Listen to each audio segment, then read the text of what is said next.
Nós falaremos sobre os conceitos e terminologias associados à aquisição de dados e também nós discutiremos os componentes básicos que é necessário para realizar uma medição. Primeiro de tudo, vamos definir o que é aquisição de dados. A aquisição de dados, que é um sistema DAC, é um processo de medir um fenômeno físico ou elétrico. Um exemplo poderia ser usar um DMM, um multímetro, para medir tensão elétrica, que é um sinal elétrico. A aquisição de dados é necessária por diversas razões.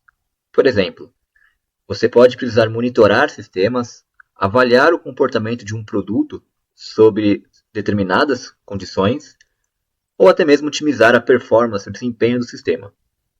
Se seu objetivo, por exemplo, é otimizar um sistema, você vai primeiro saber como ele funciona. Para fazer isso, você tem que configurar os sensores para adquirir os sinais que indicam como o sistema está funcionando atualmente, como ele está operando. Então, você pode detectar quais as áreas que precisam ser melhoradas.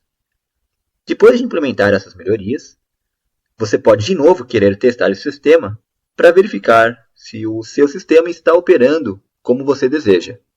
Então, essa é uma das razões, por exemplo, que é necessário um sistema de aquisição de dados. Existem diversos tipos de medições em diferentes indústrias e apenas para citar uma delas, eu vou citar uma aplicação de data log embarcado em veículo, onde você utiliza sensores para medição. Nesse tipo de aplicação, as medições são diversas.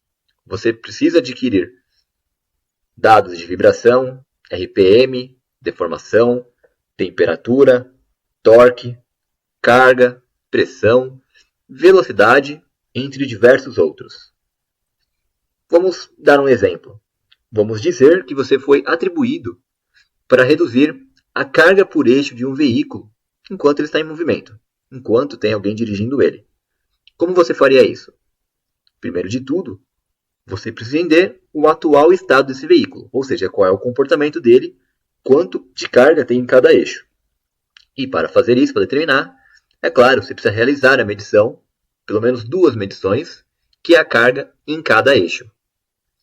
Então, só para você ter um exemplo de algumas das preocupações que um usuário precisa ter quando vai realizar a medição ou a aquisição de dados em uma aplicação, neste caso, por exemplo, ele precisa se preocupar de adquirir os dados ao mesmo tempo dos 2 eixos para entender como estão distribuídas as cargas por eixo nesse veículo.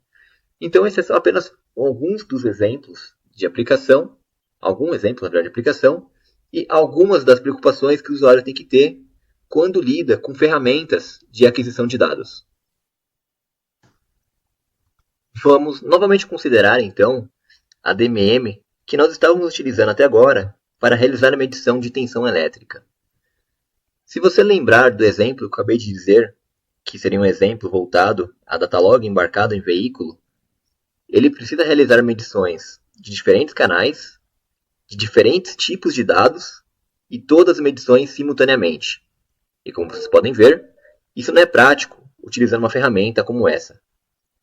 Como resultado, para vencer esse tipo de desafio, foram criados diferentes dispositivos de aquisição de dados para lidar com diferentes tipos de aplicações industriais. Um desses instrumentos é o osciloscópio.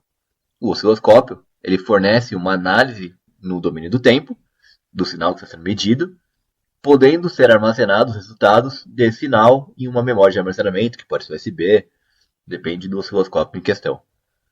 Os osciloscópios também têm alguns recursos avançados, como por exemplo, criar um sistema de trigger a partir de um sinal. E com esse instrumento, você tem um controle maior, por exemplo, quando iniciar uma aquisição, indo desde quando vai mostrar no display até quais valores serão armazenados.